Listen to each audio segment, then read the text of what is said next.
session. So welcome to our webinar, Becoming a Disabled Entrepreneur, all about self-employment and starting a business. For today, we've assembled a very impressive range of speakers for you, as you can see from the slide today. So over the next couple of hours, I'm sure you'll agree that the whole session is going to be filled with inspiration and practical tips for you all starting or moving forward on your journey as an entrepreneur. We'll be finishing up at the end with a question and answer session, which my colleague Rachel is monitoring the chat for. So if you do have any questions, that anything comes to mind as we're working through, do feel free to put any questions that you've got into the chat. Rachel will be monitoring that and she'll pick them up at the end of the session. So we'll press on. We're slightly behind time due to the technical difficulties, so I'll cut the introduction a little bit short so that we can catch up and allow plenty of time for our important speakers. I wanted to start by just very briefly telling you a little bit about the general support that's available. As I said, I'm Paul Chapman. I'm the manager of the Growth Hub for Cheshire and Warrington. So I want to give you an overview of the support that's available before we take a bit of a deeper dive and hear some of the stories of our guest speakers that we've got today. So I mentioned that I'm the Growth Hub manager. So if that had you wondering what on earth is a Growth Hub, then well, I'm glad you asked, because the Growth Hub is a central point of contact for people and businesses to access support. So it's government funded. We're not actually a part of government or a part of the local authorities or anything like that currently, but we are fully funded by government, so we're a non-commercial organisation. We don't have anything to sell you. Our advice is completely free of charge. And it's open-ended. We're happy to talk to anybody and everybody. Primarily, our role is about making sure that people make the right contacts. So we won't necessarily be able to help you write a business plan ourselves, for example, or develop a marketing strategy, but we know the people who can do that and we can put you in touch with them. So we're that central point of contact for people and businesses to access the support that they need. We've got a very wide range of support available, wide network of contacts, some of whom you're going to hear from today. So there is a national business support helpline which you can ring and seek out help for on the web. All of our 3 local authorities in Cheshire and Warrington, that's Cheshire West, Cheshire East and Warrington Borough Council, all have their own support programs for residents and for businesses that are based in those areas. The Department of Work and Pensions has a good range of support available for businesses and also for new entrepreneurs. We're going to hear a little bit more about that actually very shortly. Funding is available for starting new businesses through the Startup Loans Company, which can offer loans of up to £25,000 per person for new entrepreneurs to help them get over the cost of starting up. And other organisations like Enterprise Nation and many others could offer mentoring, advice, support of all sorts. But the most important takeaway from that, if I might suggest, is that the Growth Hub is your single central point of contact for accessing that network. So feel free to reach out to us, give us a ring, send us an email, and we'll try and point you in the right direction and help you. In addition to that, part of our network also, of course, is the commercial support that's available. So we have a wide range of advice available through accountants, advisors, bankers, lawyers, and that kind of thing to help you get exactly the right advice that you need. I'm going to skip briefly through this next thing as we're a little bit pushed for time here, but as I say, all of these slides will be going out to everybody, so all of the specific information that you can see on the slides now, contact details of organisations that can help you, links to websites and all that kind of thing will all be on the slides. They'll all go out to you afterwards. So once again, if you can make sure that we've got your first name and your second initial in the chat before we finish, then we'll make sure that we get all these slides out to you. So you'll be able to see all the links, click on the links and see the phone numbers and so on and so forth. So I'm going to move on first of all to our first speaker, Stephen Mifsud, MBE. Stephen's the founder of Direct Access, who are international accessibility consultants. Stephen formed the company in 2004, and they work with clients, architects, builders, and others to enable organisations to create inclusive environments that meet the meet or exceed the accessibility standards, building regulations, and so on. Now, Stephen's currently in America, but Rachel was able to catch up with him very recently to record an interview for us. So here is Stephen. Hi, Stephen, and thank you for agreeing to film this today. We're very glad.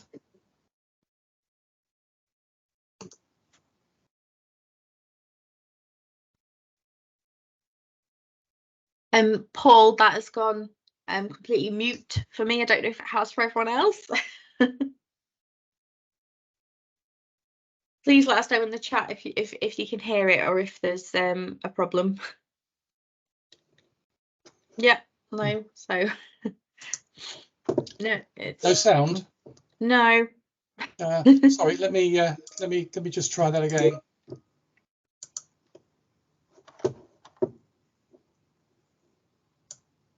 Hi, Stephen, and thank you for agreeing to film this today. We're very glad that you've taken the time to film this, and appreciate that you couldn't be could be in person here today. So thank you for agreeing to this this mini interview, if you like. I'm glad to be here. Thank you. If you could maybe just sort of introduce yourself and explain a little bit about your background.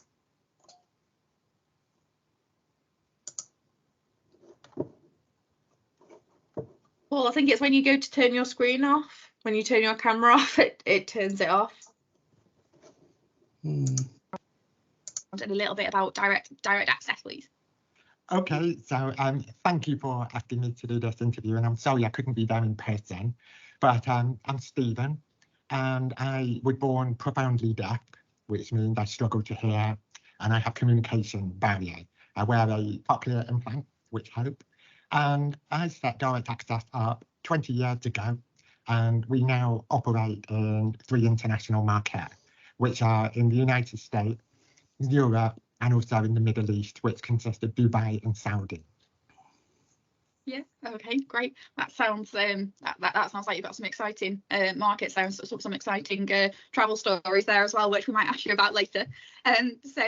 What inspired you to set up direct access? Was it a case of had you always had an ambition to set up your own business and an entrepreneurial spirit? Well, I'm going to give you an answer that not many people will give you. So I was a deaf child that was raised in the 70s and the 80s.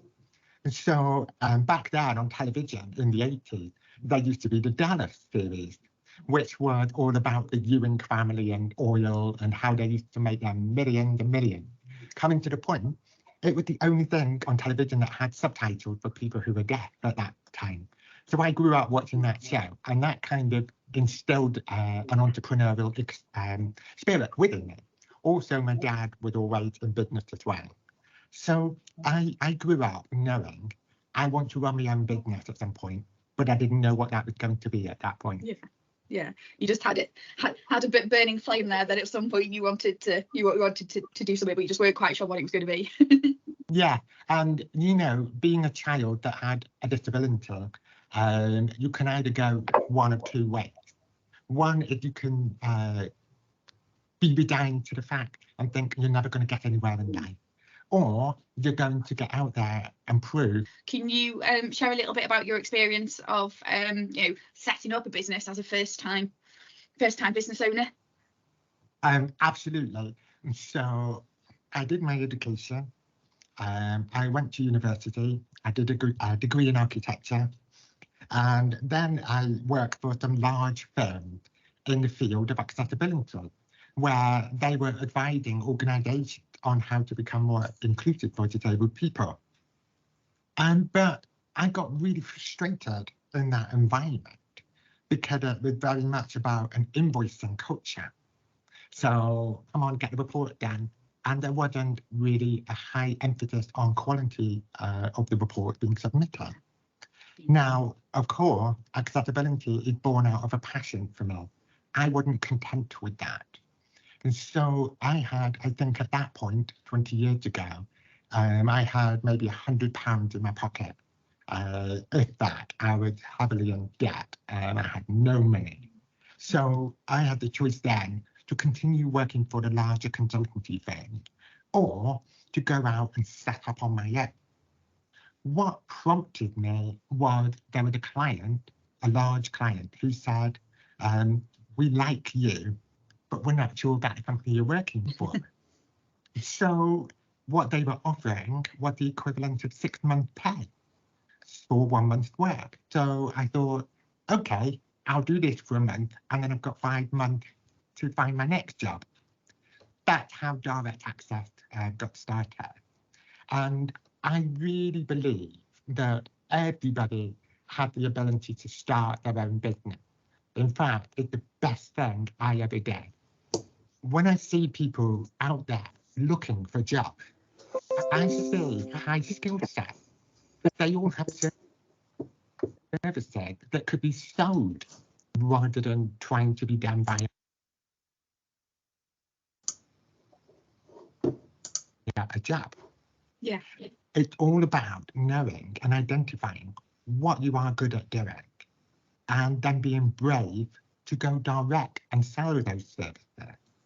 For an example, if you are an amazing typist, rather than looking to go and work for a firm, why don't you offer your services online? Instantly, you have a client base. If you like cars and you like washing cars, go and do that. Go and start washing cars at people's homes. You know, there are opportunities left, right, and centre. Yeah. It's all about how you choose to optimize them as much as you can, and how you use those skills to either your skills or your talent to sort of take that step and start a business. Yeah, no, that makes sense. I think it's also a case of believing in yourself. Yeah. Remove that fear of not believing that you can do it. Mm-hmm. And in fact, there's nothing to stop you from selling your services while you're looking for a job. Yeah. Back to direct access now. So direct access is DOBE certified. I'm sure there's a lot of people on the call who might not know what that means. Can you tell us what it means and why it's so important? Absolutely. So direct access to the DOBE, and that means disability owned business enterprise. So the shareholders of direct access, which mainly me, we all have a disability. Now, one thing that many people may not realise is that the majority of people who work for direct access have first-hand experience of disability. And what I will say is that I see so many organisations out there that are frightened to hire and employ disabled people. Yeah. Whereas in fact, it's one of the best investments any company can make, because there are plenty of schemes out there that remove the cost of instilling barriers. For an example, you have a government scheme called Access to Work. So if you have somebody with a hearing impairment, Access to Work will cover the cost of a lip speaker, a note taker, a sign language interpreter.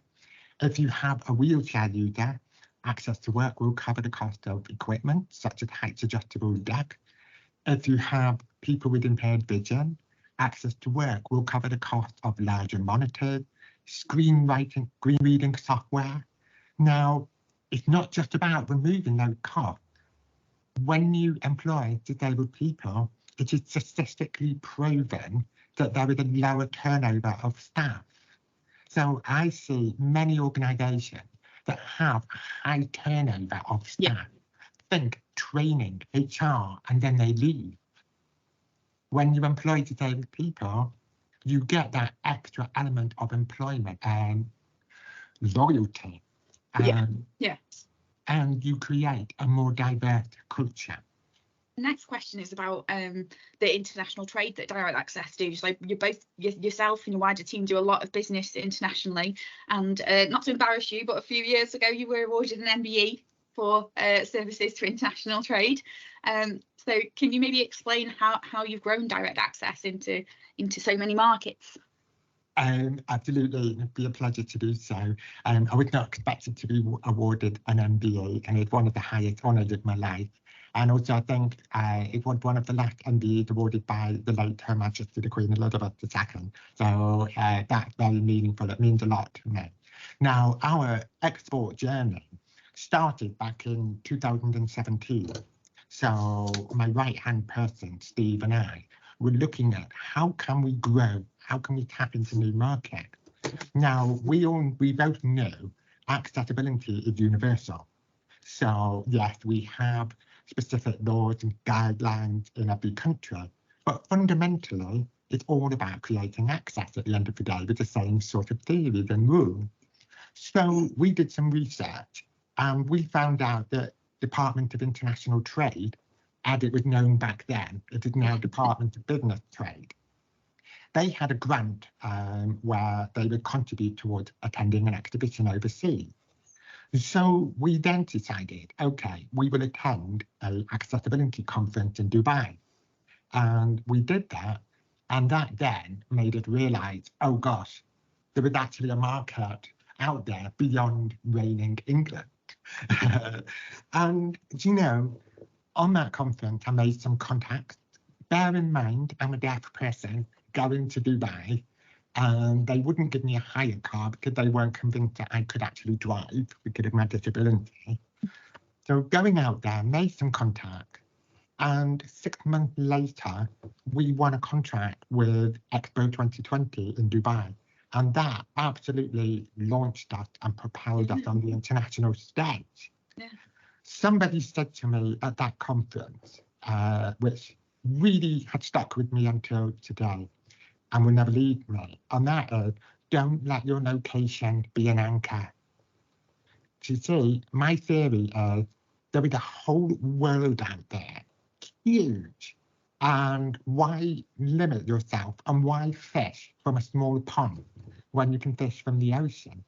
To put it into perspective, the whole of the United Kingdom could fit in Texas several times, and Texas is one state in the whole of the US. So it was, my advice would be to go and speak to Department of Business and Trade and see what opportunities are out there. There may be grants. If there are not grants, they will show you and tell you steps that you could do. And one of the things that really helped us is we had such a fantastic agent, Veronica Dawson, and she was very much, you can do that. And she believed in us, and that inspired her to go out there and try and tap into those international markets. Yeah. It is hard work, but the rewards are huge. And I believe that if you sell a service or a product, you are not doing your business justice if you do not at least investigate international export, because it could be the best thing your business has ever done. And not to put ourselves down, if a team of disabled people can go out to Dubai and secure a $1 million+ contract selling accessibility services, what's stopping you? I would like to add a couple of things to that. Richard Branson said, grab all opportunities, figure them out later. If you try and worry about how to do opportunities before you even go for them, you will never get anywhere. Another thing, you need to fake it until you make it.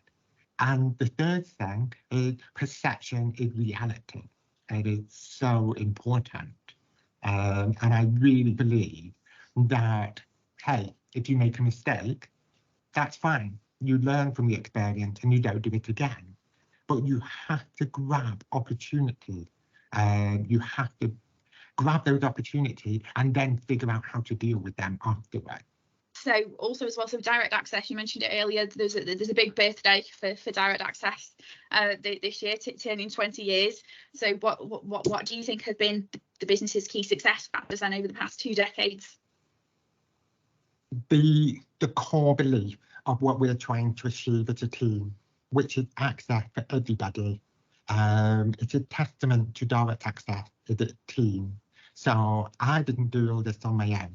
My team did this with me. And I think one of the reasons why we've been successful to now is that we are all pulling in the right direction.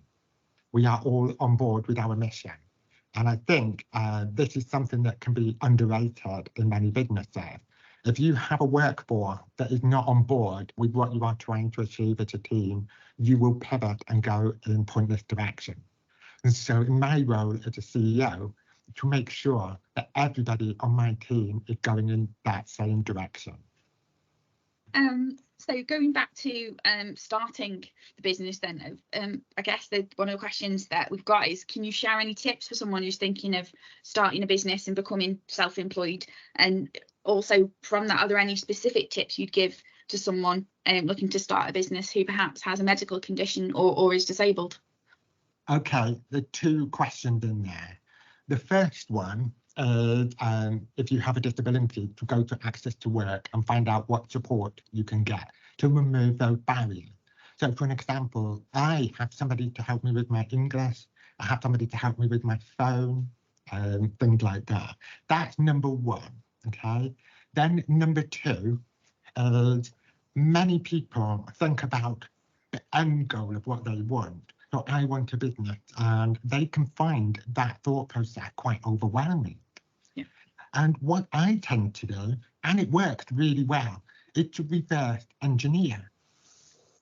So if you want, so for an example, if you want to have a car washing business with a big forecourt in Cheshire, yeah, write that at the top of the list. Then you write the story of how you're going to get there backwards. And when you write that story backwards, you will then have an action plan in front of you. And suddenly you will see, oh my gosh, I can do this in these steps. So at the bottom of the list will be start washing cars and advertise it on Facebook. Then the second thing on the list might be get a second person to help me. Yeah. And suddenly you will have this action plan which tells you how to get to your objective. Yeah. That is one of the best pieces of advice I've ever had. Think about the end goal and work backwards. Okay, so when it comes to disabled people in general, so I get many people in the deaf community that say to me, oh gosh, Stephen, you're so lucky. You get to go to all these places. And believe me, it's not luck. It really is not luck. It is going out there and grabbing those opportunities. Anybody can do that, because one of my worst fears is to be at the end of my life and say, I wish I tried something. Yeah. Life is not a dress rehearsal. You need to go out there, grab those opportunities. And if you fail, fine. You fail, you learn from the experience, and you do better next time. Yeah. If you look at Richard Branson, he had many businesses before he was successful. Many successful entrepreneurs had failure to start with.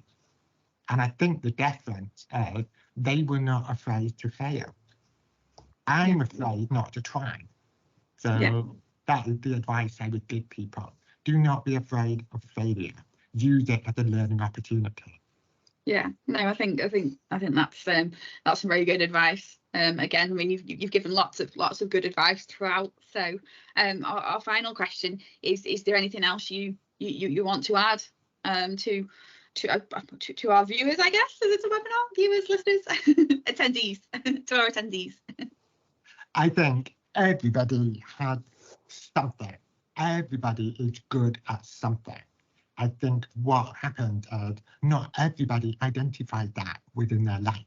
And I think find out what it is that you're good at and what are you passionate about.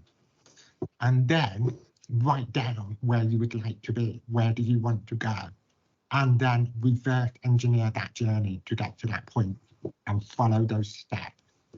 I think running a business, setting up direct taxi has been the best thing I ever did. And if I were to repeat my life, I would do exactly the same thing. In fact, I would probably have done it earlier. Yeah. Yeah. And I would like to add one final thing. It has never been a better time than right now to set up your own business, especially with the climate out there right now.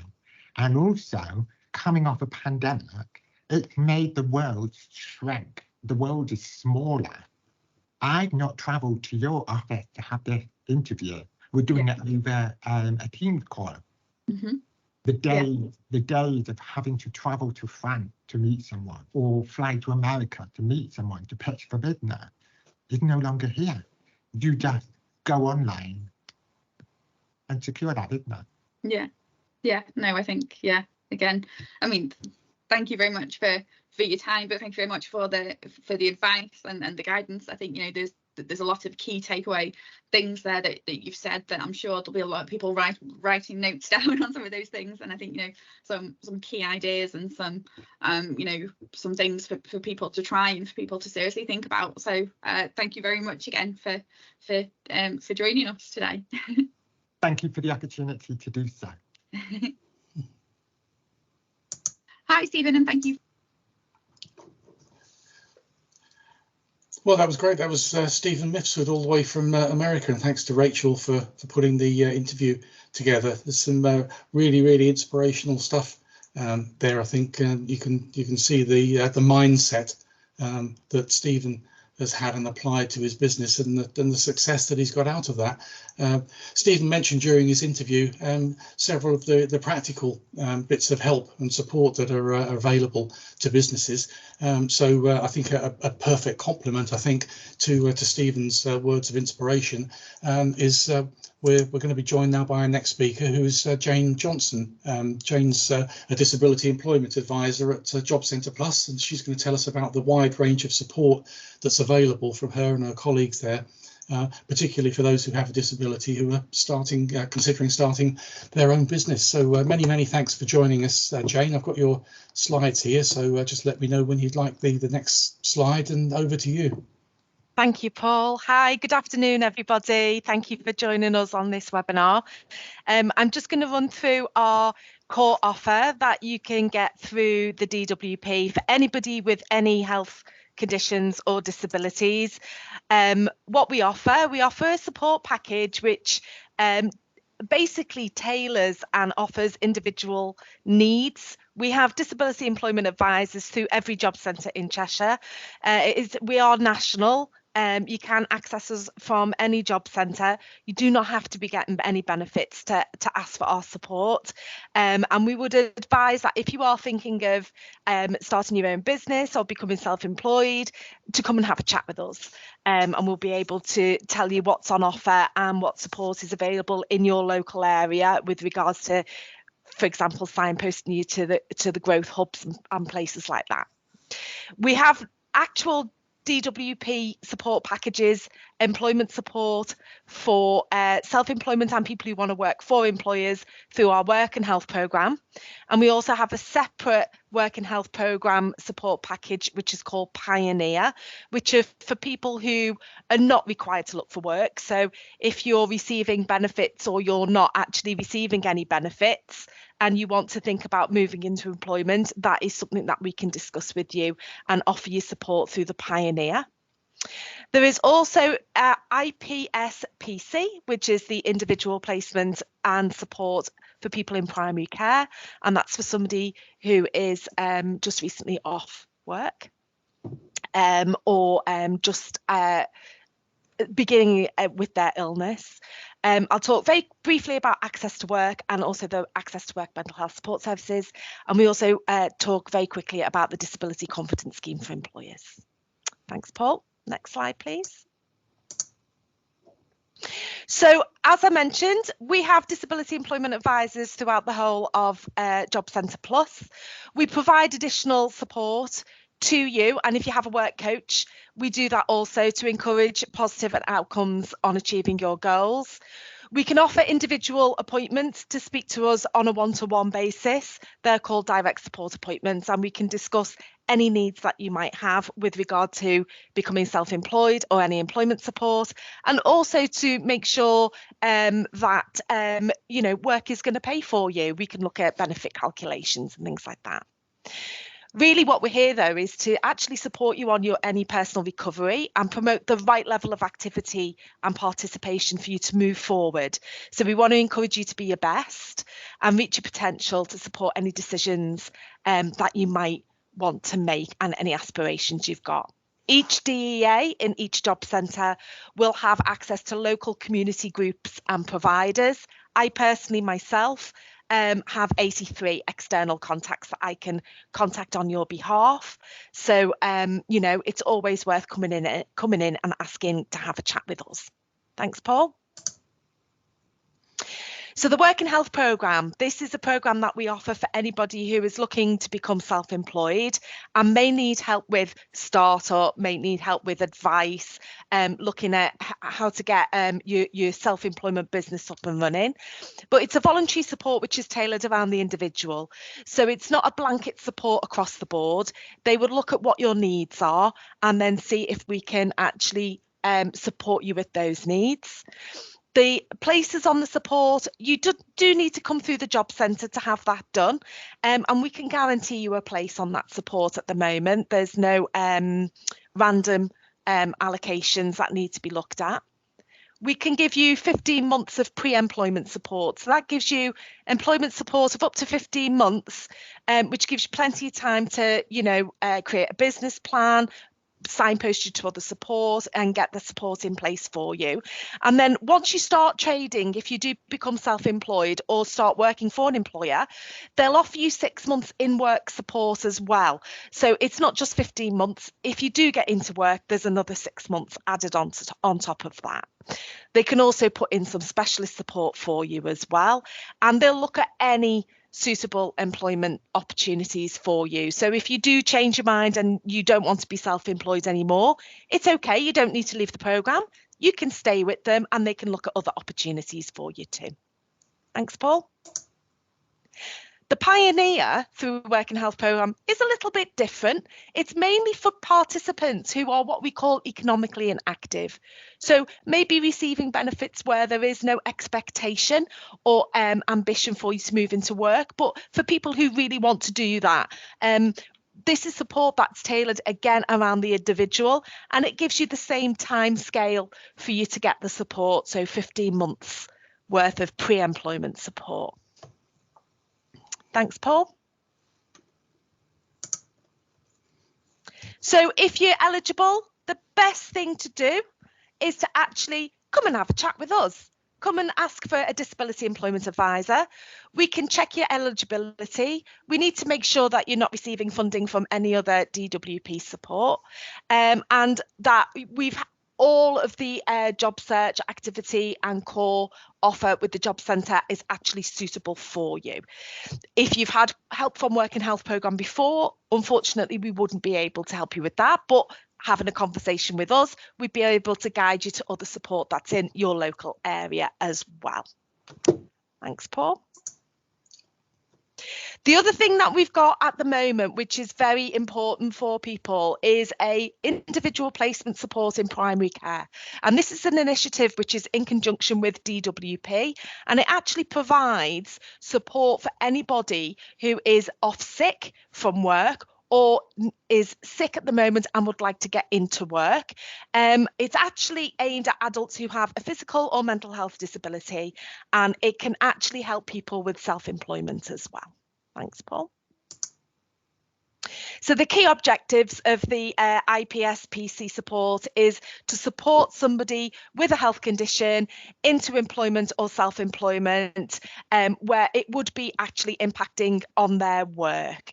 Okay, they help develop a framework. What they do is they would help you with your self-employment or employment, and then they will build the support around you. So again, it's very, very individual to you, and it's also for anybody who is handing in a medical certificate, for example, are involved in primary care through the GP. So it wouldn't help anybody in secondary mental health. There's separate support for that. But for anybody who's primary mental health or has just recently become sick, it's definitely for you if you're looking for work.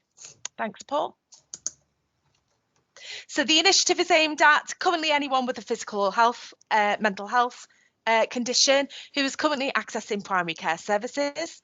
It will help out of work participants who require assistance and support to move into sustainable employment, and that also includes self-employment.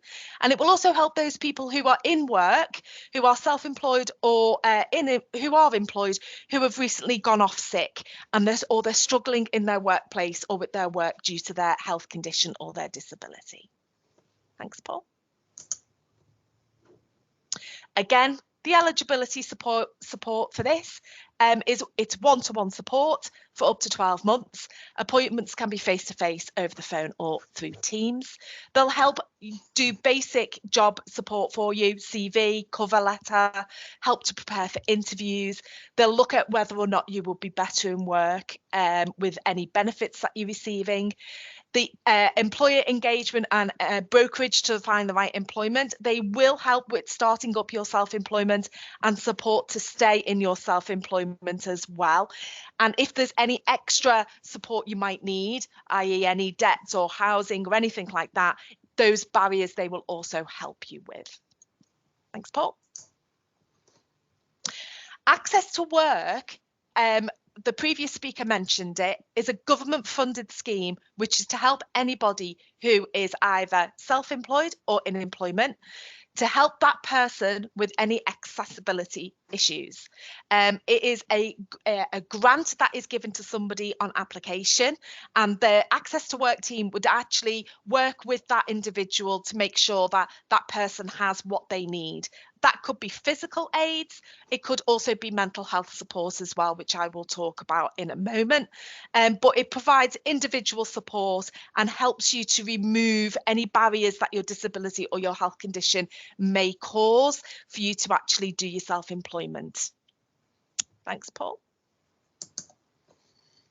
So things Access to Work can actually pay for. They can pay for specialist equipment or adaptations. They can look at travel support to work for those who cannot use public transport, which may include taxis. And that's not just about a physical disability. That could also be a mental disability, or it could be anyone with who comes under the autism spectrum that might find it difficult to use public transport. That support is available as well.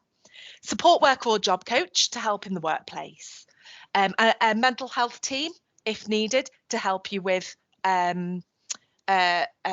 support you with your mental health while you're trying to get into work. They can also offer disability awareness training for any colleagues that you might be working with. They'll offer communication support at a job interview or during in the workplace if you're self-employed and you need a lip speaker, a British Sign Language interpreter, note takers, for people who are dyslexic, anything like that. They will actually look at that support. They will also look at moving any equipment. So if, for example, you are self-employed and you decide to get a workplace, a place of your own to actually deal business out of, they will actually look at moving any equipment for you, access to work equipment that might be needed if the location or job changes. You can check whether or not you're eligible for this through gov.uk. That's the best place to go and find it. But again, the disability employment advisors are here for you to have a chat about access to work if you need it. Thanks, Paul. One of the other things Access to Work do is actually offer mental health support. So a lot of people with disabilities and health conditions do find that their mental health dips, or when people are actually in work, self-employed, they might start being poorly, their mental health might dip.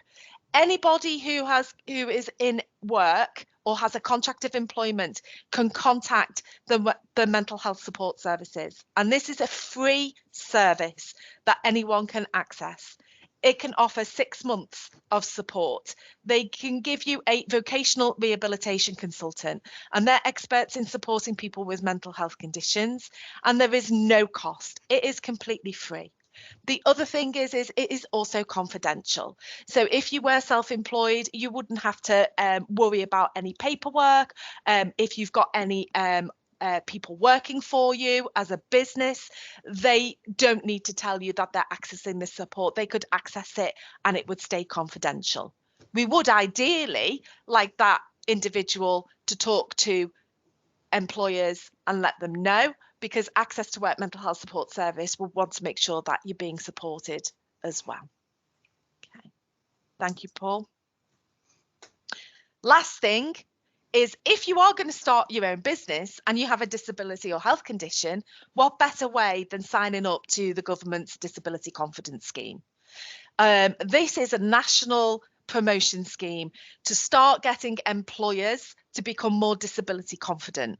What we find is, as our previous speaker says, human resources turnover of staff is huge in a lot of companies, and this is because they don't know how to support their staff when staff have health conditions or if disabilities arise. Disability confidence is also about enhancing the employer's reputation. It helps prevent absenteeism, presenteeism as well of the employees that they actually employ. And it actually promotes a really healthy environment and makes it more open for the employer to do things like employ people with disability and health conditions. And if you are going to become self-employed, you can actually sign up and become a disability confident employer, and that would just enhance your reputation and also enhances things like the kind of quality of candidate that you have coming through your door as well for your business. So if you do need any support or you would like any more further information, then you are welcome to contact our disability employment advisors throughout Cheshire. We have got an email address and you are welcome to contact us through that email address. And I will make sure that Paul sends that information out to everybody who's on the webinar today. So thank you very much.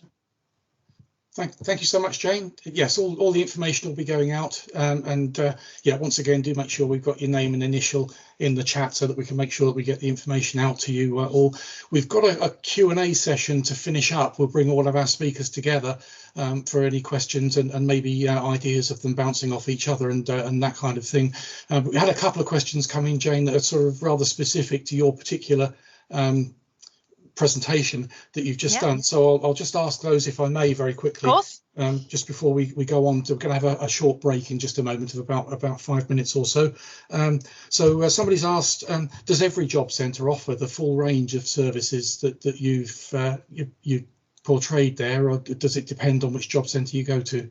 Okay, yeah, across Cheshire, the information that I've given you on the slides today is available through any job centre. The only one that is a slight anomaly is the IPSC PC.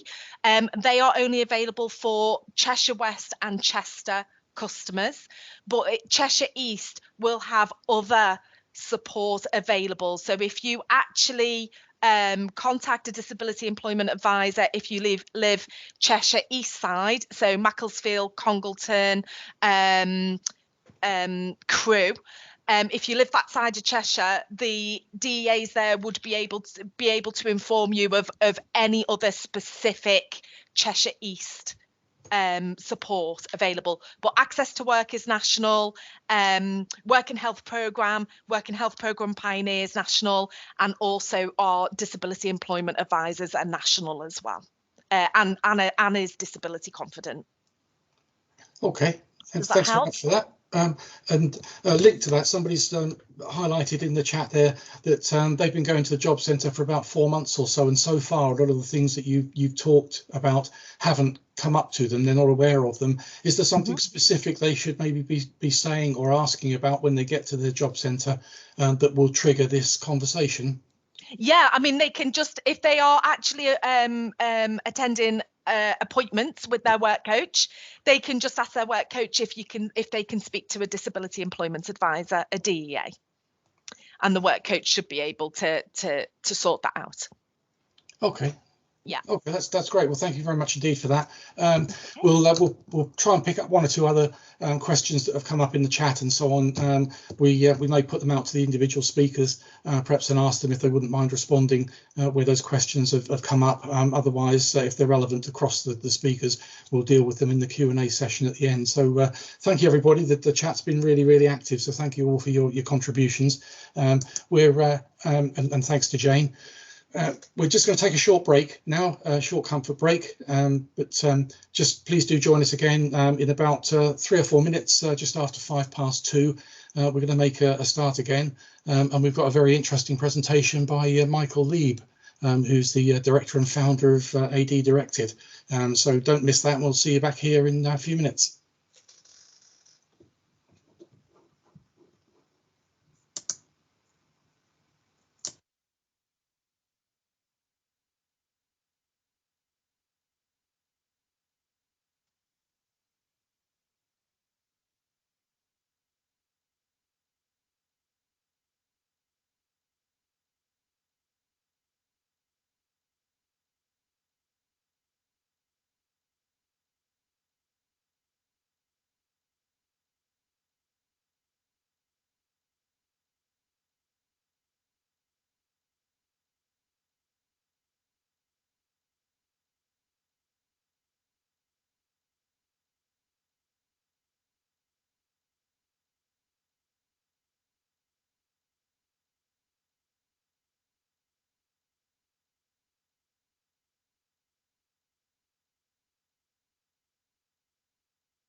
Welcome back, everybody. We'll be starting again in just a minute or two, so do make yourselves comfortable.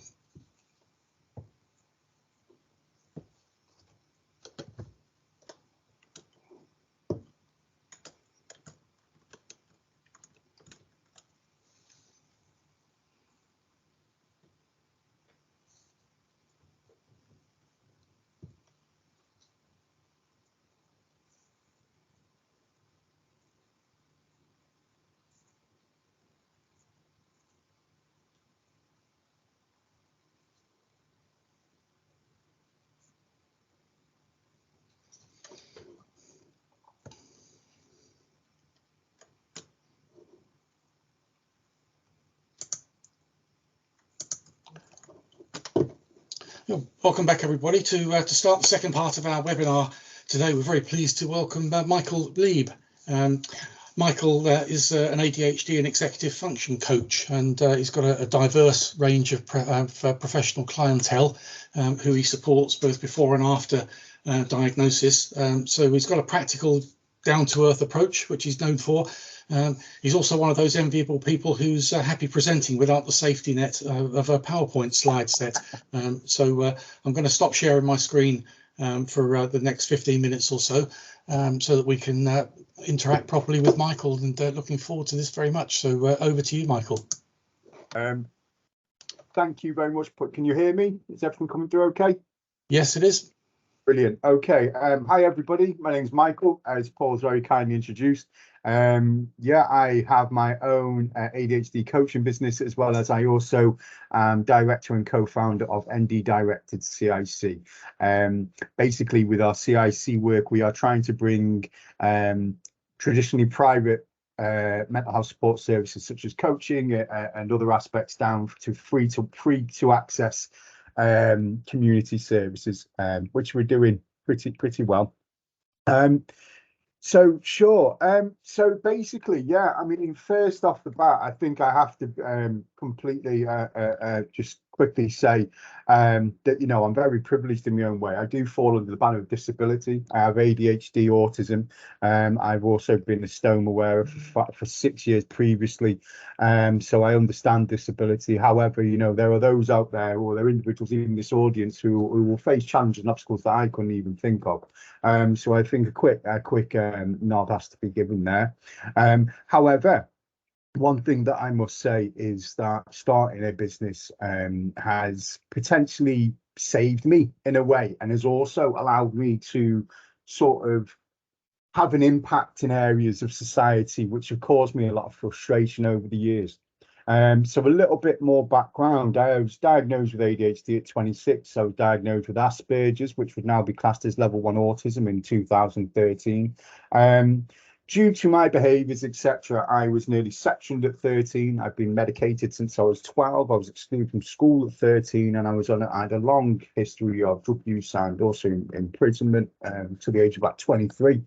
So in terms of how my disability has affected me, before we had our current understanding of ADHD and the behaviours it can bring, etc., you know, there were many like me and many others who sadly, you know, didn't make it out the other end, who were treated in that way. So in terms of the impact that my disabilities have had, then, you know, they have been significant.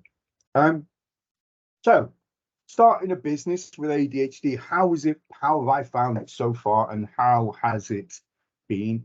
I think first off, one of the things that it's been really beneficial for is, as I'm sure there will be individuals in this audience who have experienced, one of the core challenges we can have within operating within neurotypical society is things like job retention or consistent inclusion in certain institutions, educational institutions, etc. ADHD, for example, high rates of exclusion. And also very low, very sort of poor job retention. And this is across the board. So one of the things that starting a business has helped me do is kind of fit within my own framework, as I honestly do think that I will always really struggle working in other environments and other people's frameworks, so to speak. And a lot of individuals who are neurodivergent or have various disabilities, etc., actually find that one of the strongest benefits of becoming an entrepreneur, starting your own business, is being able to have that confidence and that security of being able to work in your own way. I think also as well, what in terms of my ADHD and autism, what it does is we become very resilient as individuals. You know, society tends to push us to the side a lot. You know, if you're a disabled individual, we tend to get dismissed and have done traditionally for a long time. Now, what that has done for me is create this sort of sense of resilience. And if I was going to give any advice, it would be to use that resilience. Remember how much you've overcome. And some of the challenges that we get in business can actually sort of pale in comparison at times. So it's about, you know, really validating yourself. And as previous speakers have said, it's about believing in yourself. One of the, as I mentioned before, I started a business as I was very passionate about evening the playing field in terms of how people can access services. And as other speakers have also alluded to, it's about having that passion. And I'm sure everyone here today who has a project in mind or is already working on their own sort of ventures, etc., will have that inner drive. I would advise always focus on that. I have a mantra that, you know, if you do good work, then the rewards will come in time. And, you know, hopefully that will come true for most. Also as well, though, I think you have to be mindful that, you know, we need those support structures in place when we first start out. Now, me, I'm very lucky. I can drive, etc. I don't really have many challenges with mobility. So, you know, I've done things, anything ranging from delivery jobs, Amazon Flex, etc., you know, which is companies like that, whilst they aren't great in terms of the gig economy, the 0 hours, in terms of us having buffers to do the things that we want to do, you know, never turn your nose up at that. You need to, we should try and do what we need to do to get where we want to be. So I definitely recommend, you know, use those resources about you, think pragmatically, and be aware that you will most likely need some other form of financial income through the first period of starting up your business.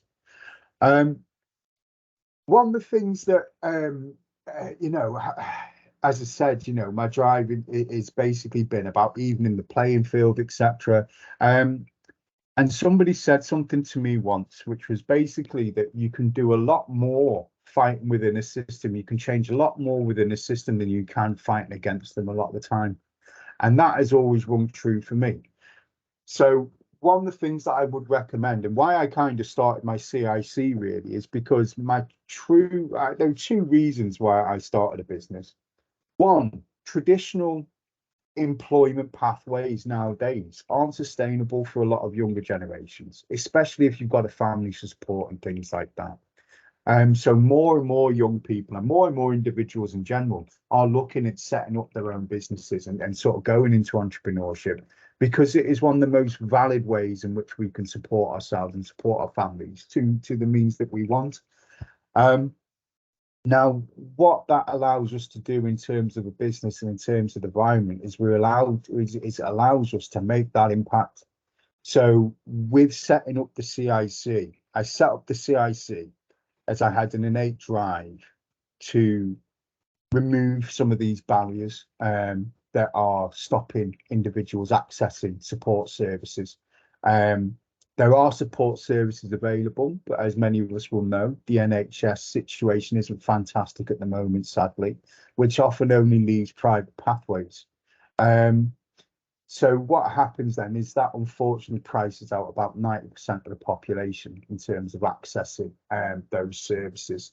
So the reason that I set up the CIC was to bring that down. Now, what there is there's a very big space for that, and there's a very big gap.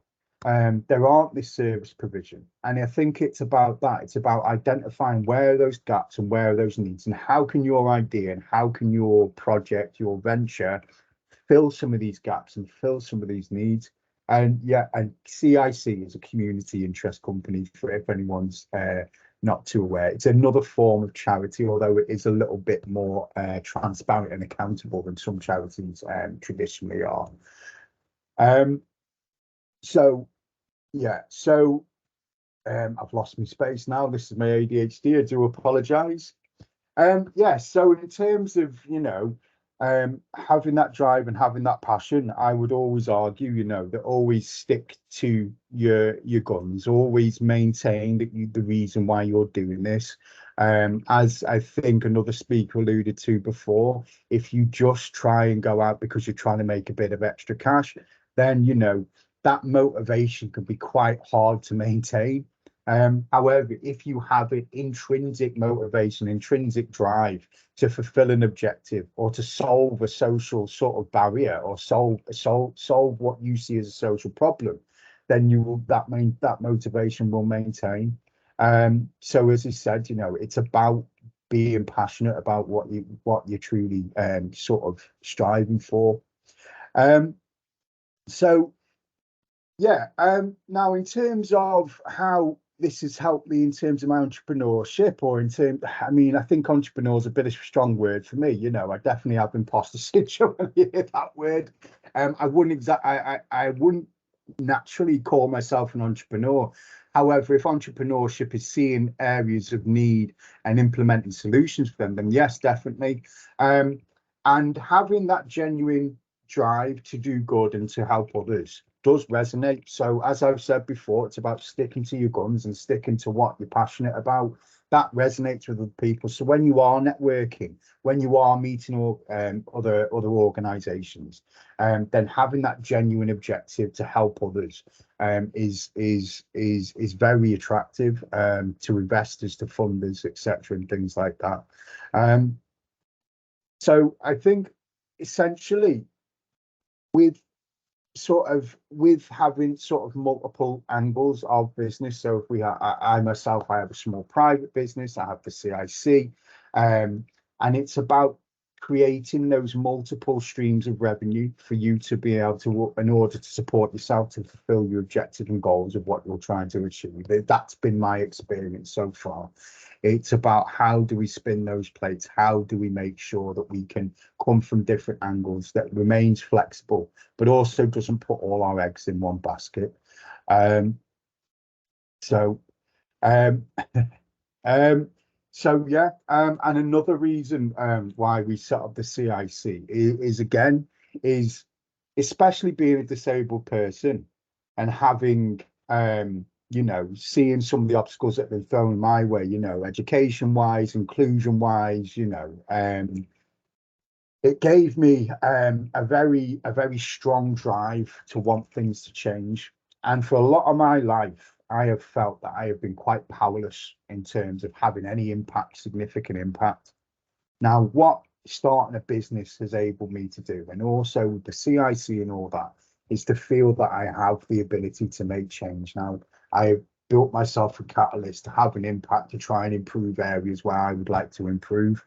And I think essentially, as again, I keep coming back to it, it's that intrinsic drive, that intrinsic passion. That is my fight, and that is what drives me to do business. I'd even argue the business side of things is almost secondary. It's my hyperfixation, my hyper focus was, as it were, to change things and to make things a little bit more equal for people in society.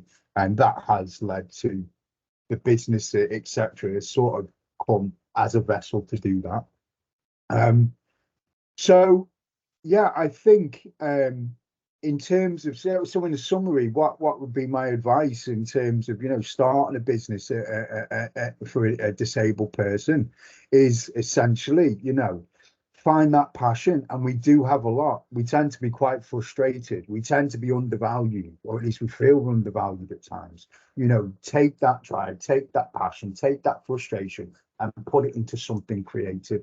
There is a lot of need out there at the moment, and we are, because of the current economic climate as well, we're often led to believe that there's not money out there to fund social projects or social solutions that what we might want to achieve. But all I would say, as the first speaker, I believe it was Mike, or so sorry, ADHD information collection. But with our first speaker, he said themselves. It's about maintaining that initial objective, etc. So yeah, and for us as well, I think with the current economic climate, it was essentially trying to ensure that we can have better use of public funds as well. That was another one which we're able to do as well through the CIC. So yeah, in a nutshell, it's remaining true to yourself, keeping your core objectives, etc., and just having faith that, yeah, don't be scared to reach out, don't be scared to network. I think finally as well, I have real issues with imposter syndrome as well, which has been a secondary impact, I think, of, as a disabled person, we're often spoken to quite negatively throughout certain times in our lives. We're often led to believe we're incapable of certain things. And that can be a big challenge. We don't have a lot of self-belief at times. It's about having the right people around you to put you back on track and to give you that third person perspective if possible. That's been massively helpful for me, as sometimes I've completely felt completely unable to carry on the work that I'm doing or deliver. But once I have that third person perspective and someone to tell me that, well, you are capable, that's been really helpful. So yeah, I think that's pretty much me. Is that 15 minutes or? That was fantastic, Michael. Thank you so much for that.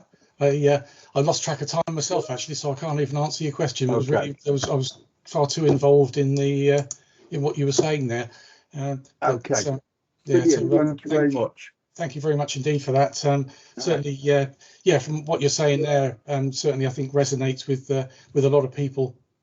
There about the opportunity to do something that you feel passionate about, and to change, improve people's lives, and so on. And if you can do that and also make money from it, and put a roof over your family's head and food on the table, then you truly do probably have the best of all possible worlds there. So you're certainly an entrepreneur in our eyes, and thank you very much indeed for that. Hope you'll be able to hang around for another 20 minutes or so, and just join us for a quick joint conversation when we've finished. But for now, that's Michael Leibe. Thank you very much indeed. Thank you very much.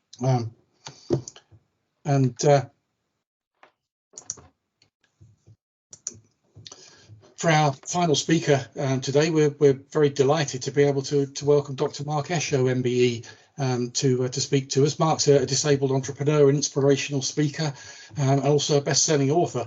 He's also the founder of Ability Connect, which is a social enterprise with a noble cause, which is to give disabled entrepreneurs the tools and resources and support that they need to make their businesses a success. Mark, I'm not sure if you have any slides or not. If you want to speak to us without slides, then you're most welcome to. So I'll stop sharing my screen for a second. If you want to share yours, then do go ahead. Otherwise, we're very interested to hear what you've got to say. So this is Dr. Mark Esho, MBE. Good afternoon, everybody.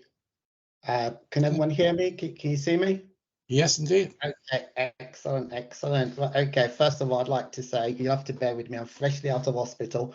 My doctor said take 2 weeks off, but typical me, I've only taken 2 days off. So you'll have to bear with me if I struggle a bit. I just want to say to Michael, a point of correction there in terms of what you said, that you are not an entrepreneur. You are an entrepreneur. You're actually more of a adaptive entrepreneur, because adaptive entrepreneurs, we as disabled entrepreneurs, actually think we kind of adapt to the environment that we find ourselves in. We're very creative in actually navigating the choppy waters of some of the barriers that society actually places upon us. And also as well, in terms of redefine, I think what we also need to do as well, sorry, this is for my speech, as I just addressed Michael, and I think what we need to do is that we need to redefine success, what success really means for adaptive entrepreneurs.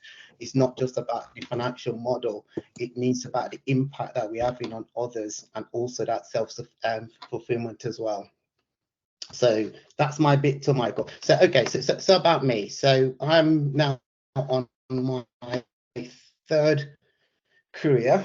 I'm going to go for my first career. So I started off in business in 2000, and to explain the actual lead up to that, I was paralyzed from the neck down with polio. The last pandemic was the polio virus. Unfortunately, no one knows up to today how I managed to contact polio in the UK. And the polio virus left me paralyzed from the neck down. So I spent the first of, I think it's about, well, when I was 5, spent 2-3 years recovering in hospital. Fortunately, I managed to make a partial recovery. And one of the things that my parents always said to me from a very early age is that in order to level the playing field, I need to get an education.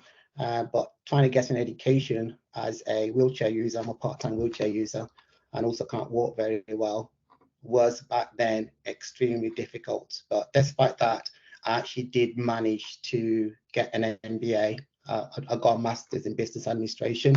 Now I've actually got a DBA, which is a doctorate in business administration. And first thing I did was thinking to myself, I was very naive actually, thinking to myself that obviously, you know, with a master's degree, that I'd actually, that employers would be falling all over themselves to get to give me a job. But unfortunately, that didn't happen. Anyway, to cut a long story short, I did an employer, but after a couple of years, an organization did give me a chance, and I was there for several years as a finance manager. But unfortunately, I had to leave. I need to point out that I wasn't pushed. I left because I started to feel the late effects of polio. So I had like Parkinson type symptoms. I was very fatigued.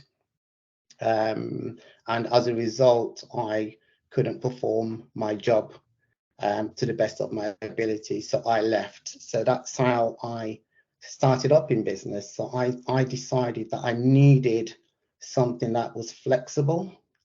And back then I was thinking, okay, should I possibly get a job with the council? But obviously that didn't work in terms of getting a job. So I set up my first business early 2000 called housesonline.com. I taught myself web design. Unfortunately, after a lot of investment of time, blood, sweat and tears, the business failed. And not only was I technically unemployable, but also I was also broke as well. And so I was basically just thinking on my next move, okay, what do I do now? So I was thinking, okay, should I go into web design or should I actually go into digital marketing? And I decided to set up a digital marketing agency. So I set up one of the first digital marketing agencies in the Midlands. Yeah, I'd definitely say we're actually one of the first in the Midlands. Easy Internet Services, and that was back in 2000. I scaled that up very, very quickly. Also hasten to say as well that one of the big issues I had in terms of it's when I set up my business was funding. So I actually used a credit card to actually fund the cash flow for my business because I was actually dead broke, and also I'd gone to the bank and the bank actually wouldn't give me any money. I scaled up Easy Internet Services very, very quickly. If someone wants to know what my business model is later, I'm actually more than happy to actually explain that. And ended up working for the likes of The Guardian, Co-op, Amstrad, so actually some of my main clients, batstore.com. And in 2004, I set up a web hosting company, which is based in Bournemouth. That's under Easy Internet Solutions. A lot of people get them confused. Easy Internet Services and Easy Internet Solutions. We trade under different brands, by the way. We trade under sub brands because back when I started off, Stelios was going after anybody that used the word easy. So I thought it was safer just to trade under sub brands. And so I set up the web hosting company 2004. Sold that a couple of years ago. Also scaled that up actually very, very quickly indeed. In 2012, I was one of 3 disabled entrepreneurs invited by Lord Cameron to the launch of the Disability Confident campaign.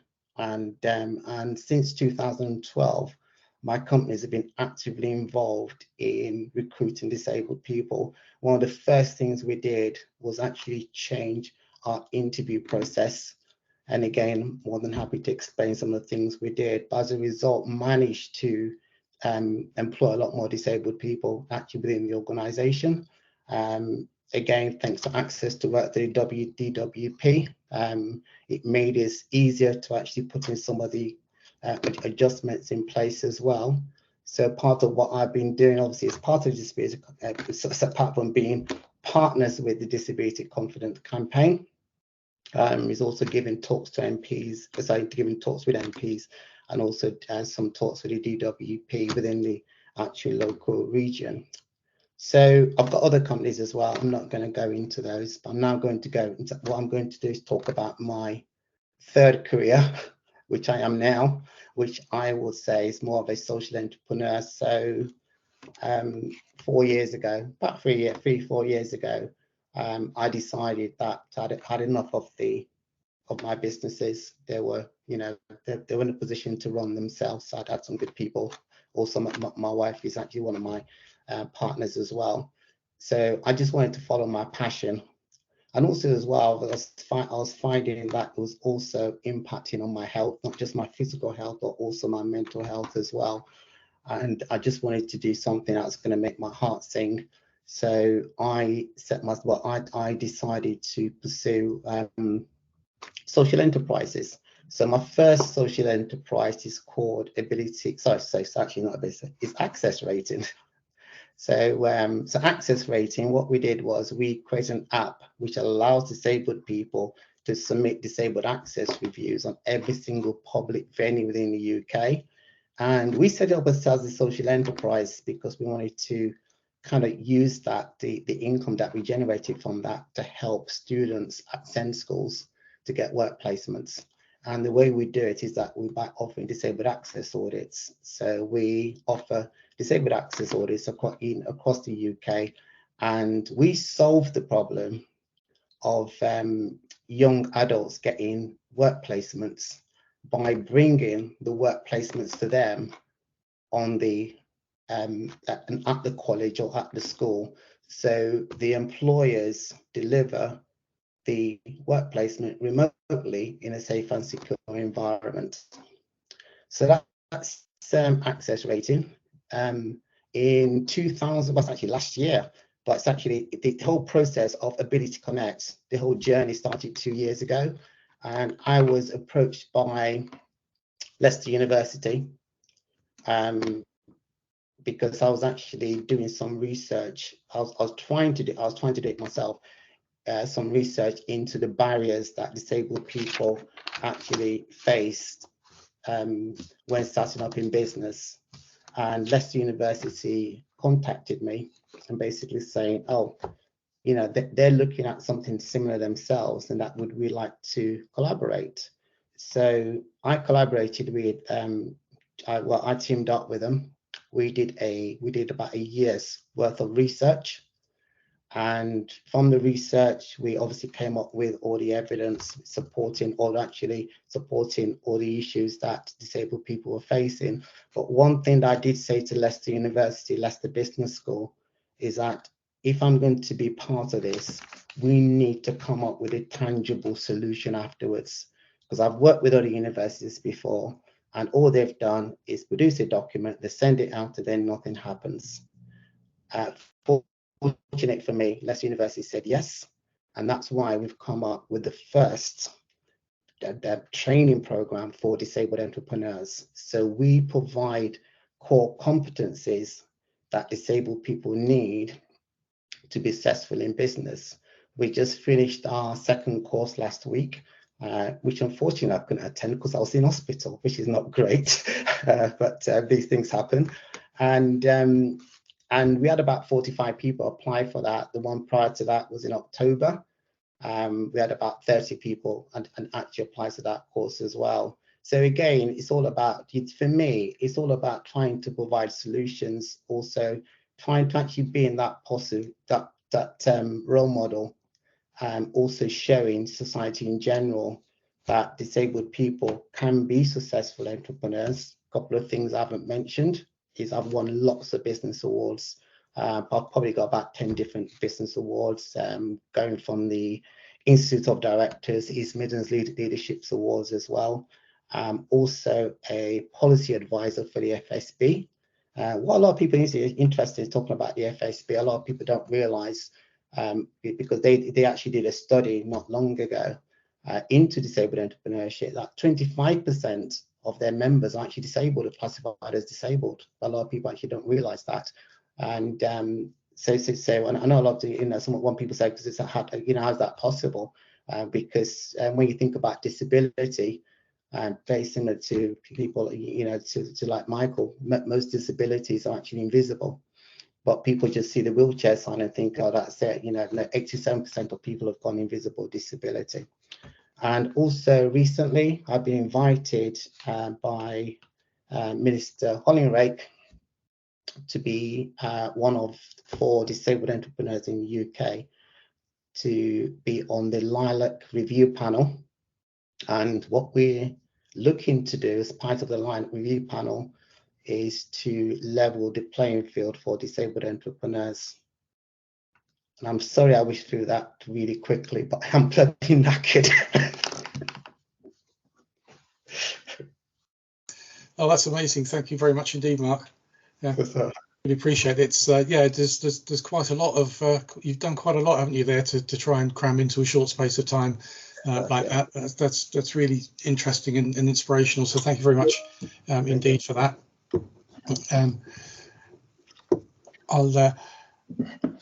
We'll just move on now to our final session. So thanks very much indeed to Mark. For the final few minutes of our session, I'd like to invite all of our speakers back. I'll turn my screen share off in just a second so that we can all see each other and interact. We've had a few questions and things come in the chat and so on. So I thought it might be useful and helpful for everybody if we just spent the last few minutes just kicking around a few of those questions. Anything else that anybody's got that feels ought to be said that hasn't been said so far. So thanks and welcome back to Jayne, Mark, and to Michael. Welcome back to you all. Hope you're all on the call there. There was a question I saw in the chat, might be mainly one initially for Jayne, was around housing and whether or not any of the support that you've mentioned, Jayne, in your presentation there could relate to housing. I'm not quite sure if that's in relation to covering the cost of housing or anything, but is there anything specific in there?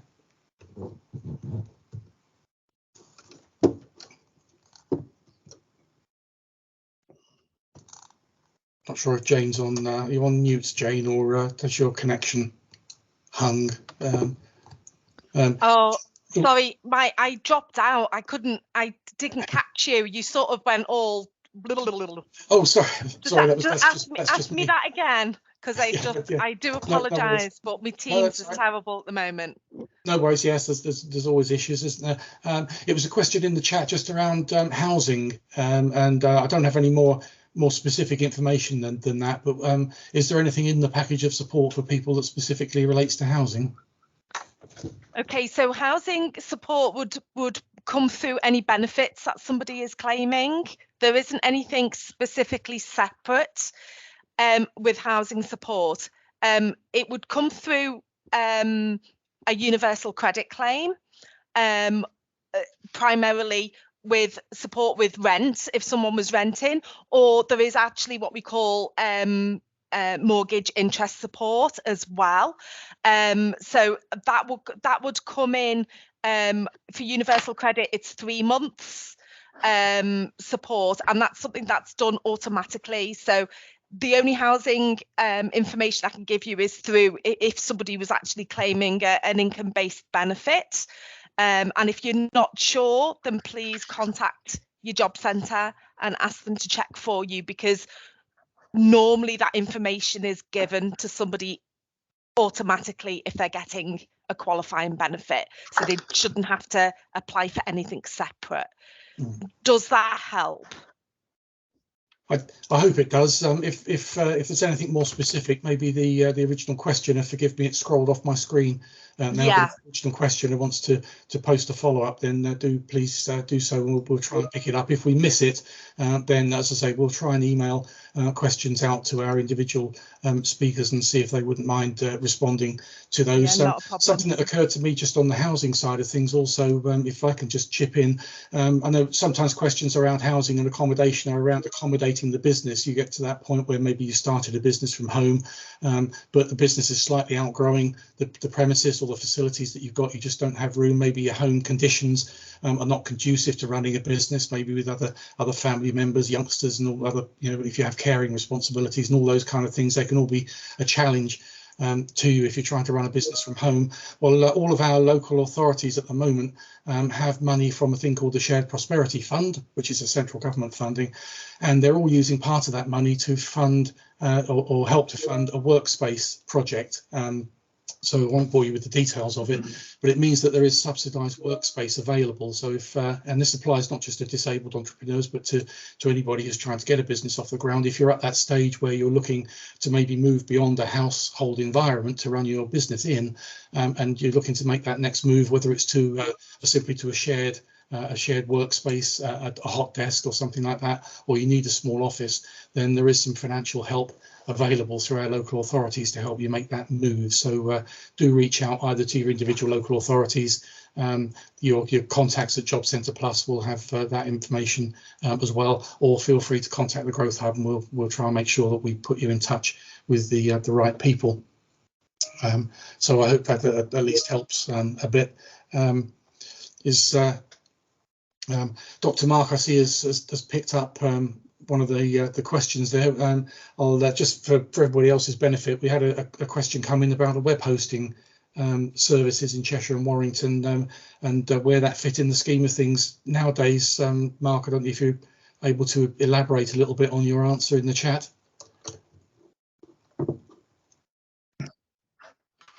Okay, so basically, with the web hosting industry, it's quite saturated. The reason it's saturated because the barriers to entry are actually very low. So it's easy for someone to get like a reseller account. So you can go to the likes of us, get yourself a reseller account. So that means that you can actually resell our services for as low as £20 a month.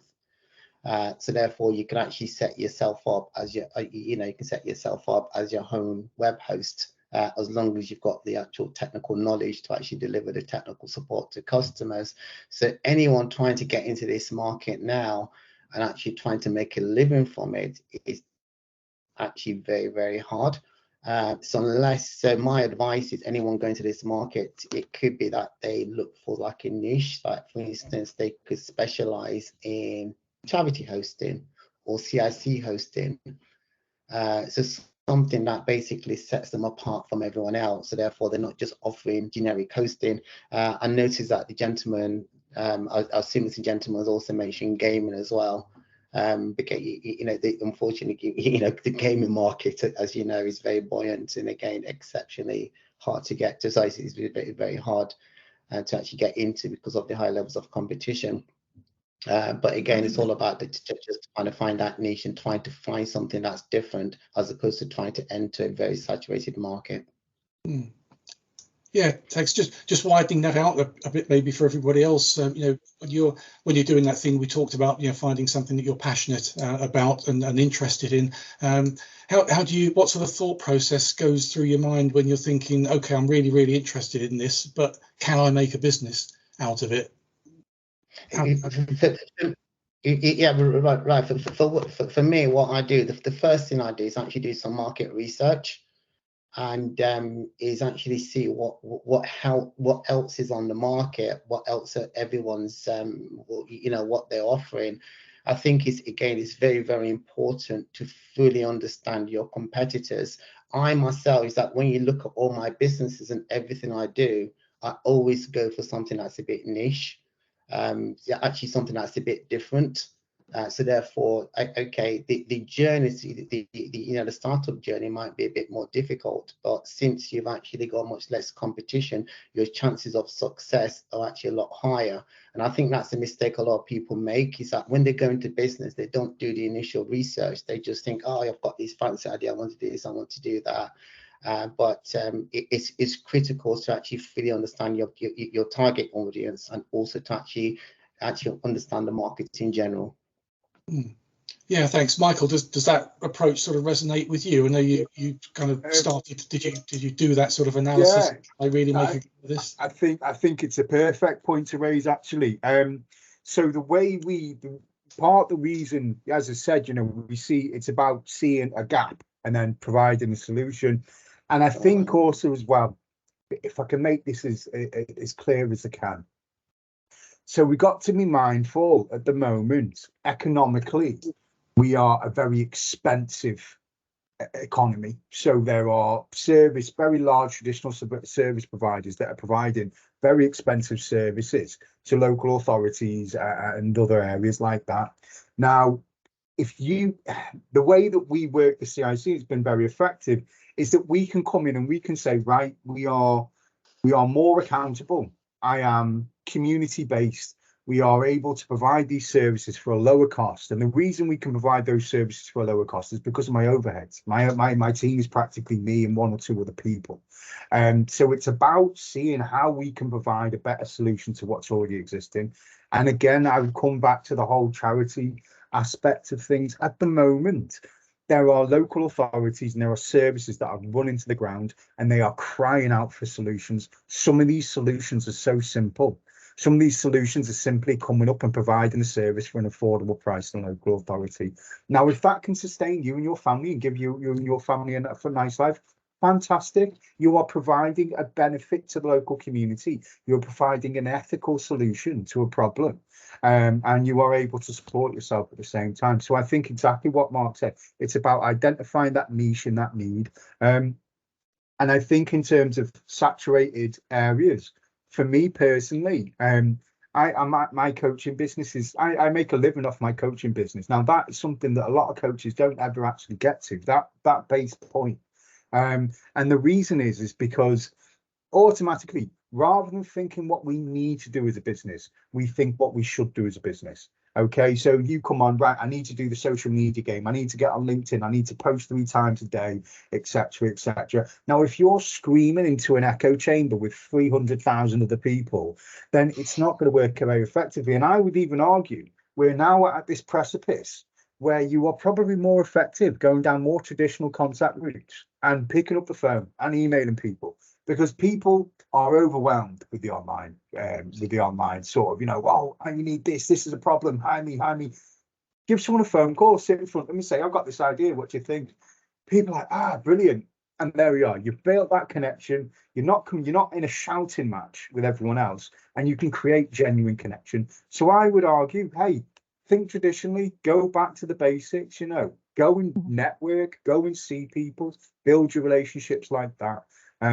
Don't follow the status quo in terms of, I've got a business, so I need to do this, I need to do that. As well as also, that's also where a lot of people compile a lot of overheads that they don't actually need. I'll keep that there rather than get into, but that would be my sense. And yeah, completely agree with Dr. Esho on that one. Yeah, wise words there. I think having that clear idea for any entrepreneur, really, that clear idea of what problem you're solving for people is a clear thing when you're trying to build a business around that. I noticed Jayne is single-handedly operating a one-person support line for people on the chat. So thank you very much indeed for picking up all those things. There's some really great advice for people I can see there. But for going back to Michael and Mark, I think especially on this one, though, feel free to chip in, Jayne. The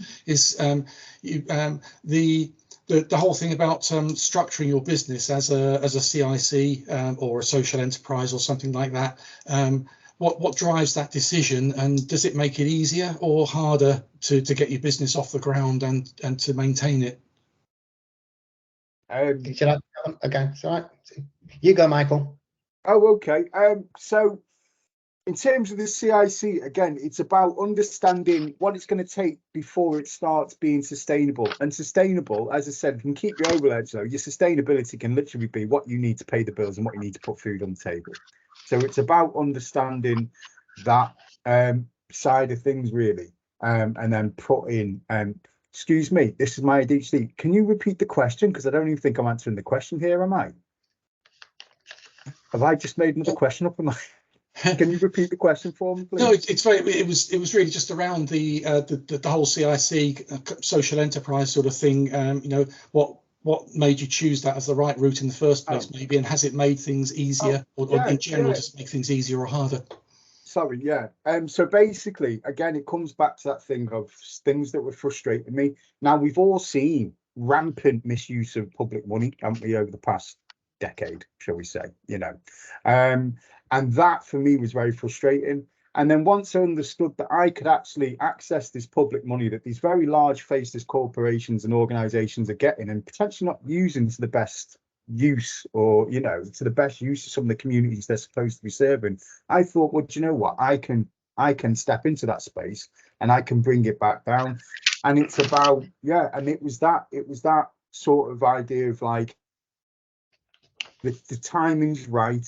There's these frustrations with these aspects. So frustrations about use for public money. How can I provide a solution? Well, I can use some of that public money and I can provide services and I can do it in a more ethical manner. And more importantly, we're keeping it in the community. We're setting up a new project soon as well, which is essentially helping social care workers, etc., very, very experienced and some of the best people I've ever, you know, had the privilege of meeting, who are very, very low paid, and offering them decent job opportunities, well paid, helping their local community, doing what they're doing, the social care roles, which is supporting other people.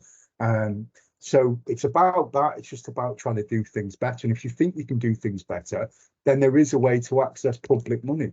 And I think that's the main thing. I think from from my perspective, I think I'm much better running private limited companies than CICs.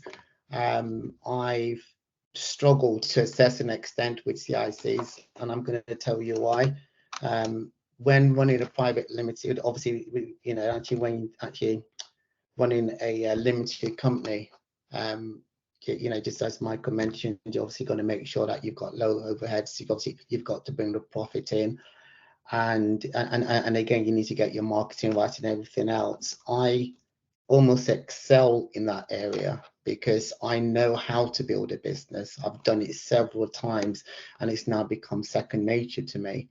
Where it comes to a CIC, because I know a lot of CICs essentially, and they get the, they get the income in, and then they start applying for grants and applying for support. And I think where I've fallen down with my CICs to a certain extent is that we haven't really applied for any sort of funding. We've tried to run it like it's a limited company, whereby we've tried to be as self-sufficient as possible. Because we just, to a certain extent, couldn't go through the hassle of actually applying for funding, and so that's probably a weakness on my part. But again, it's just the way my mindset is. I think even like charities, I think charities need to be operate more like businesses. CICs need to operate more like businesses. But in answer to your question, what led me to actually set up CICs is because everything I make for my CICs basically goes back into the community. So I haven't actually paid myself a single penny in 4 years. But what I've done with Access Rating, which is great, so I've got 2 partners there. The Access Rating is actually now managing to pay a part-time wage to all my partners that are actually helping me within that business. So I hope that answers the question. Yeah, I think it does. Thanks very much. We've got some good information available through the Growth Hub also about the different types of business structures that have been mentioned for people who are not particularly involved in that. CICs and limited companies, both formal legal structures to organisations like this. The term social enterprise is usually used a little more loosely in terms of a business that is trying to do good things. And of course, there's nothing wrong actually with having a limited company, which is also a social enterprise. If you're making a profitable limited company, you're free to distribute those profits as you wish. If that involves doing good things and for the community and so on, then you're certainly free to do that. If I can say one thing as well, I think we have to be mindful of, well, there is nothing wrong with making a profit. There's nothing wrong with supporting yourself or paying yourself for the work you do. What we've reached and what we're seeing currently economically is a complete lack of reinvestment and a complete lack of accountability and regulation in terms of how much companies are taking out and how much they are putting back in. My analogy is simple. We had the gas issue a few years ago, didn't we? We all had cost of living crisis, and then BP, sorry, I shouldn't say any names. So certain gas companies were declaring 9 billion, hey, we made this many billions. My argument's always been, why can't you take 6 billion? Why do you have to take 9 billion in shareholder profits? Why couldn't you put 3 billion back in? And that's it. Now, with that kind of money, with that kind of regulation, reinvestment framework, right, our society, our health services, our schools, our infrastructure would be fantastic. Unfortunately, I believe that the status quo have lost that moral compass, and we have lost that regulatory ability to regulate ourselves. And this is where accessing money, and you know, I've had conversations with my partner directors that we can't, of course we can pay ourselves if we are providing a better solution and an ethical solution, and we are being mindful that we are treating public money with respect, then we are providing a solution. We are providing a benefit to the community. You know, it's about essentially bringing that power, bringing that use of our taxpayer money, which is our money. It's, you know, it's the money me and you pay every month. It often flitters away. It's about bringing that money back down to the community, making sure that it's reinvested in the community, making sure that it's used accountably. Our CIC as well is limited by guarantee. We can't take shares out, and that is unfortunately what does happen sometimes in some big charities. Is there's all this public money donated, we can do all this good work, but in reality they take massive dividends at the end of the year. So there are ways in which you can protect that. And what's very good is I can go to local authorities and I can say, you will know where every single penny of your money goes. And what I say on the tin is what I do. And if that means better use of public money, better services, and more accessible and affordable services for the people who are using them, then that's a community benefit. Yes, absolutely. Yeah. I think that's a very important sort of reassurance to people that's offered by formal structures. Like I'm conscious that we're nearly out of time. I just had one more thing. I think you've all highlighted the importance of outside support to get you to where you want to be. No person is an island, as they say. So I just wondered if as a last sort of closing thought, almost whether you could highlight something, one thing maybe that's been particularly important to you outside of your own drive and your own ideas. What's been the one bit of outside help that you've had that's really made a difference? Gosh, I'll have to think about that one. It's one of those questions. Okay, well, I can actually say some of the outside support that's actually helped some of the people that I've employed. Yeah. So I'd say access to work is, you know, that's been absolutely phenomenal, because some of the people that I employed, it would made it almost impossible, or it would have been a massive burden on the company to try to, you know, to employ them if it wasn't for the support that we got from access to work. In terms of the support that I've actually received myself, it's actually very little, and obviously that's why I'm trying to do something about it with Ability Connect. But now the beauty is, I think disabled entrepreneurship is now at the forefront. Is now I would say at the top of the agenda for the government, and that's why we've got the Leibe review, and that's why we're actually doing great things going forward. I know the Federation of Small Business as well. You know, they've got initiatives going forward as well. So overall, I think things are looking much brighter for adaptive entrepreneurs than things were when I started off 23 years ago. So for me, I'm a bit of a dinosaur, really. No, thanks, Jayne. Just wanted to ask you, out of your things, what would be maybe top of your hit parade of perhaps support that's there, but people don't seem to know about it, or you know, not sort of like blowing our own trumpets, but the DEAs in the job centres. You know, I've been in this role for 8 years, so the wealth of knowledge that, you know, our DEAs have got, especially for their local communities, can be invaluable. And for me, it's really, really basic. It's have a conversation. Just don't be frightened to ask the question. Have the conversation, and that's the starting point for all of it. You know, if you're not sure, go and ask someone, but don't just sit there and go, oh, but you know, I might not get it, or this might not happen, or whatever. Go and ask the question. And if you're asking us DEAs and we don't know the answer, we'll know a community partner or a local provision or a DWP provision or access to work or whatever that we can actually signpost you to and go and have a conversation with these people. These people might be able to help you get even further. So yeah, it's about making those connections and having a chat. Yeah, have that conversation. Yeah. Final word to you, Michael. Something that's made a difference to you. Yeah, mate, might be a bit shoppy, but I think in terms of you know, the reason I'm alive basically is because of my family support. You know, my mum, bless her. My mum was there when I was a little nightmare. She was there at all my court appearances. She was the one who's come see me in prison when I was in that unfortunate stage of my life. But even now, it's been that constant support, that cheerleader. Now, since I met my wife, I've got my 2 little girls now as well. And it's about having that. And I'm very lucky to have that. Not everyone has that.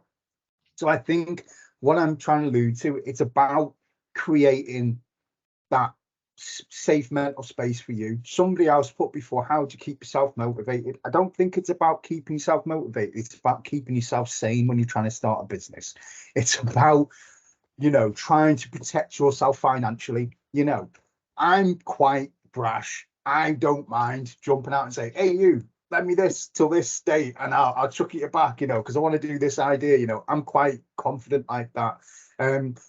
And I just think, you know, just go out and ask, take a shot, you know what I mean? Use the resources around you, use the support structures. We get very hung up, like we need to do it all ourselves, go and ask for help. No. If I ask for help, then I'm not a proper business person.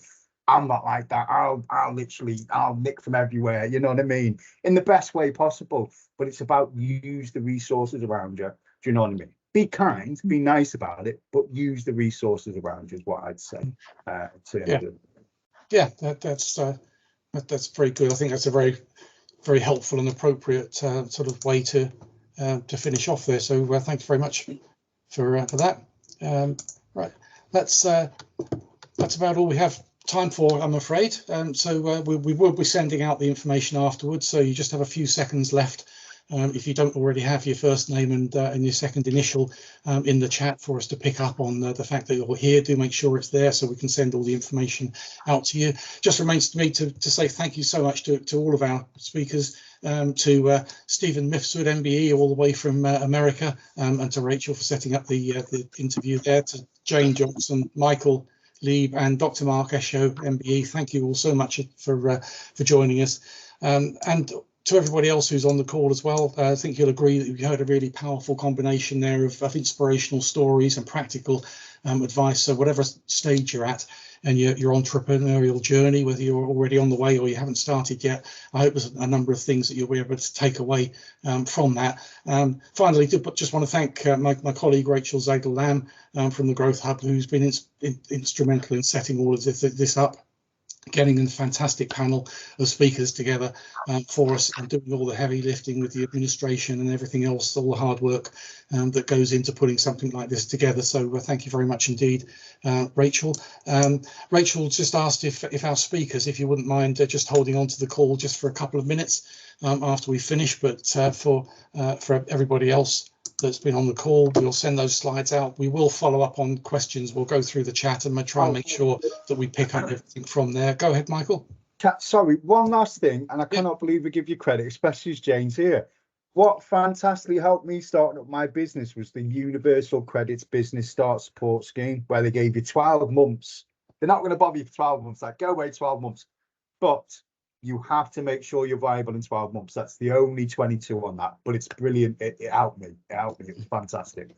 That was a really good bit of income that really helped me get through some tough times. Right, So, there you are, Jayne. that's good to know. So thank you again to all of our speakers. Thank you so much for everybody to join us. Look us up at the Growth Hub. We'll do our best to help you on your entrepreneurial journey as well. So thanks a lot, and goodbye for now.